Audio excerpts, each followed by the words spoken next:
மத்தேயு எழுதின சுவிசேஷம் அதிகாரம் 20. பரலோக ராஜ்யம் வீட்டு எஜமானனாகிய ஒரு மனுஷனுக்கு ஒப்பாயிருக்கிறது. அவன் தன் திராட்சை தோட்டத்துக்கு வேலையாட்களை அமர்த்த காலையிலே புறப்பட்டான். வேலையாட்களுடன் நாளொன்றுக்கு ஒரு பணம் கூலி பேசி அவர்களை தன் திராட்சை தோட்டத்துக்கு அனுப்பினான்.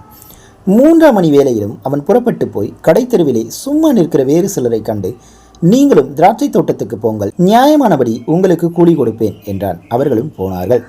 மறுபடியும் 6ஆம் 9ஆம் மணி வேளையிலும் அவன் போய் அப்படியே செய்தான்.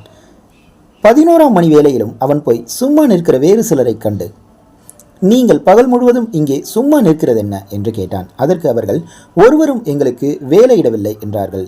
அவன் அவர்களை நோக்கி, நீங்களும் திராட்சை தோட்டத்துக்கு போங்கள், நியாயமானபடி கூலி பெற்றுக்கொள்வீர்கள் என்றான். சாயங்காலத்தில் திராட்சை தோட்டத்துக்கு எஜமான் தன் காரியக்காரனை நோக்கி, நீ வேலையாட்களை அழைத்து பிந்தி வந்தவர்கள் தொடங்கி முந்தி வந்தவர்கள் வரைக்கும் அவர்களுக்கு கூலி கொடு என்றான். அப்பொழுது 11ஆம் மணி வேளையில் வேலை அமர்த்தப்பட்டவர்கள் வந்து ஆளுக்கு ஒவ்வொரு பணம் வாங்கினார்கள். முந்தி அமர்த்தப்பட்டவர்கள் வந்து தங்களுக்கு அதிக கூலி கிடைக்கும் என்று எண்ணினார்கள். அவர்களும் ஆளுக்கு ஒவ்வொரு பணம் வாங்கினார்கள்.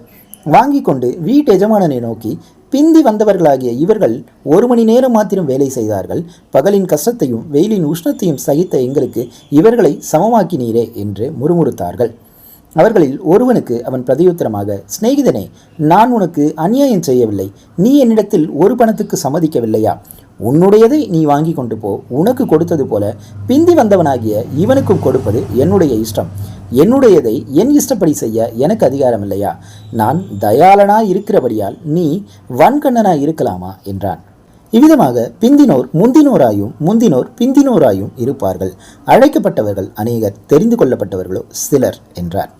இயேசு எருசலேமுக்கு போகும்போது வழியிலே 12 சீஷரையும் தனியே அழைத்து, இதோ எருசலேமுக்கு போகிறோம். மனுஷகுமாரன் பிரதான ஆசாரியரிடத்திலும் வேத பாரகரிடத்திலும் ஒப்புக் கொடுக்கப்படுவார்.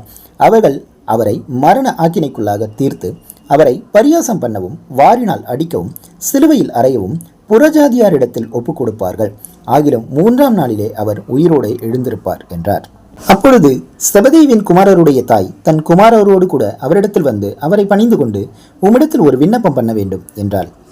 அவர் அவளை நோக்கி, உனக்கு என்ன வேண்டும் என்று கேட்டார். அதற்கு அவள், உம்முடைய ராஜ்யத்திலே என் குமாரராகிய இவ்விரண்டு பேரில் ஒருவன் உமது வலது பாரிசத்திலும் ஒருவன் உமது இடது பாரிசத்திலும் உட்கார்ந்திருக்கும்படி அருள் செய்ய வேண்டும் என்றாள். இயேசு பிரதியுத்தரமாக, நீங்கள் கேட்டுக்கொள்கிறது இன்னது என்று உங்களுக்கு தெரியவில்லை. நான் குடிக்கும் பாத்திரத்தில் நீங்கள் குடிக்கவும் நான் பெறும் ஸ்நானத்தை நீங்கள் பெறவும் உங்களால் கூடுமா என்றார். அதற்கு அவர்கள், கூடும் என்றார்கள்.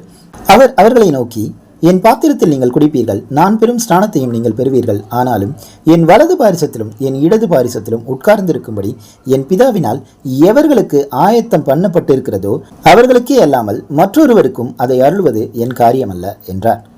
மற்ற 10 பேரும் அதை கேட்டு அந்த 2 சகோதரர் பேரிலும் எரிச்சலானார்கள். அப்பொழுது இயேசு அவர்களை கிட்ட வரச் செய்து, புறஜாதியாருடைய அதிகாரிகள் அவர்களை ஈருமாப்பாய் ஆளுகிறார்கள் என்றும் பெரியவர்கள் அவர்கள் மேல் கடினமாய் அதிகாரம் செலுத்துகிறார்கள் என்றும் நீங்கள் அறிந்திருக்கிறீர்கள். உங்களுக்குள்ளே அப்படி இருக்கலாகாது. உங்களில் எவனாகிலும் பெரியவனாய் இருக்க விரும்பினால் அவன் உங்களுக்கு பணிவிடைக்காரனாய் இருக்க கடவன். உங்களில் எவனாகிலும் முதன்மையானவனாய் இருக்க விரும்பினால் அவன் உங்களுக்கு ஊழியக்காரனாய் இருக்க கடவன். அப்படியே மனுஷகுமாரனும் ஊழியம் கொள்ளும்படி வராமல் ஊழியம் செய்யவும் அநேகரை மீட்கும் பொருளாக தம்முடைய ஜீவனை கொடுக்கவும் வந்தார் என்றார். அவர்கள் எரிகோவிற்கு புறப்பட்டு போகையில் திரளான ஜனங்கள் அவருக்கு பின் சென்றார்கள். அப்பொழுது வழி அருகே உட்கார்ந்திருந்த 2 குருடர் இயேசு அவ்வழியே வருகிறார் என்று கேள்விப்பட்டு, ஆண்டவரே, தாவீதின் குமாரனே, எங்களுக்கு இரங்கும் என்று கூப்பிட்டார்கள். அவர்கள் பேசாதிருக்கும்படி ஜனங்கள் அவர்களை அதட்டினார்கள். அவர்களோ, ஆண்டவரே, தாவீதின் குமாரனே, எங்களுக்கு இரங்கும் என்று அதிகமாய் கூப்பிட்டார்கள். இயேசு நின்று அவர்களை தம்மிடத்தில் அழைத்து, நான் உங்களுக்கு என்ன செய்ய வேண்டும் என்றிருக்கிறீர்கள் என்றார். அதற்கு அவர்கள், ஆண்டவரே, எங்கள் கண்களை திறக்க வேண்டும் என்றார்கள். இயேசு மனதுருகி அவர்கள் கண்களை தொட்டார். உடனே அவர்கள் பார்வையடைந்து அவருக்கு பின் சென்றார்கள்.